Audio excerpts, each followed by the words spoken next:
the government. Is there a way to what? To prohibit the government and people's money? We still didn't get the question. I'm sorry. We're having technical problems. I'm sorry, caller. We only have about 5 minutes left, and we'll have to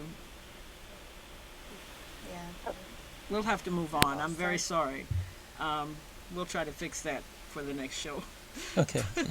But yes, there's a huge number of mercenaries now, almost an equal number. But they're making about how much? Many times, 5-10 times as much money as the pay of the volunteer army.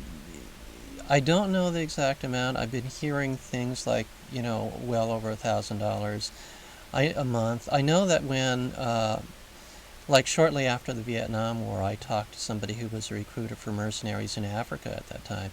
And at that time, they were paying $1,000 a month.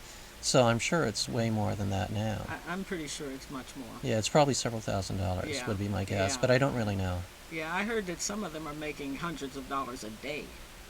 I can believe that. Yeah. Yeah, I can believe That cannot create good feelings between the volunteers who are making peanuts that. Right. and those who are, just.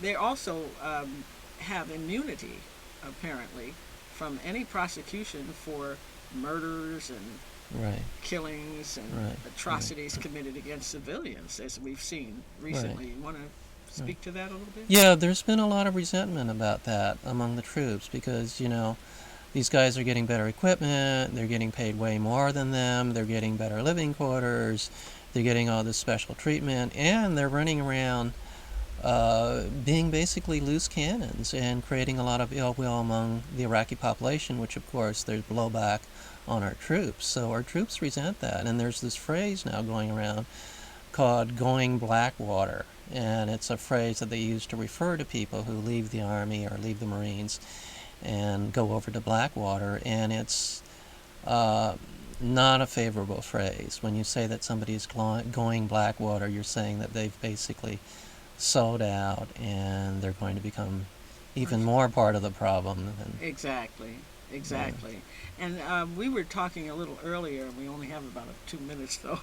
We were talking a little bit earlier about the fact that the movement itself to stop the war is greatly impacted by having so many mercenaries, hundreds of thousands of mercenaries, because unlike Vietnam, when it was a draft and everyone was equal pretty much, and everybody was working class pretty much, that's not happening.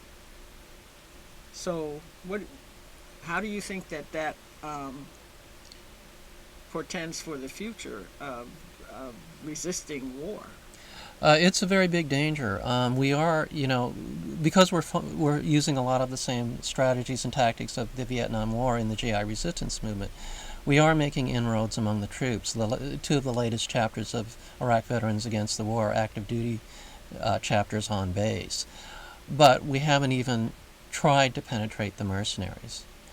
So we don't have a strategy in place right now to address what happens if we pull out a whole lot of our troops and rely almost entirely on mercenaries. We haven't even begun to talk about that question.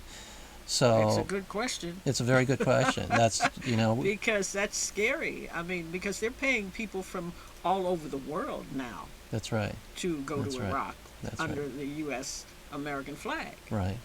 Well, we're going to have to wrap it up, and I'd like to give you the opportunity, Michael Wong, of some last words and any points that we might have missed that you want to make sure our viewers hear. Okay. Basically, I would say if there's one thing that I would want to leave people with, it's get in there and do something. Don't stand on the sidelines. Doing anything is better than doing nothing. Right. We have to do whatever it is we can do. I want to thank you so very much for being our guest here on Freedom is a Constant Struggle, which, as you know, is heard every Friday at this same time. And now, Najada. Thank you. Yes, and thank you for watching Freedom is a Constant Struggle here on Access San Francisco. please join us next week, Friday, 7:30, for our guest from. We're going to have the executive director of the Coalition on Homelessness, and we're going to discuss that very urgent issue in depth next Friday. So, power to the people, and free all political prisoners. Power to the war resistance movement. And anything else to add? What's the call? Free them all. Yes, and thank you, Michael Wong, once again. Thank you very much. I'm very honored to be here. It's been a pleasure.